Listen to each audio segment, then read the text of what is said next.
نتوسل بهذا الحديث سنستدركه من الآية يستغفر إن خير الحديث عن أنتم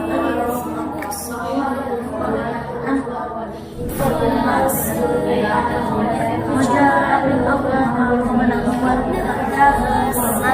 فصوم أو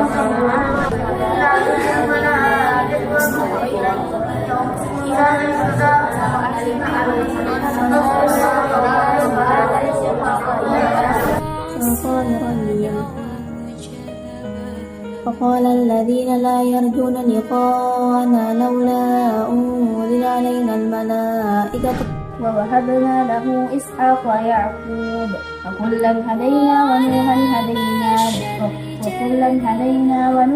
هدينا من قبل ومن ذريته داود وسليمان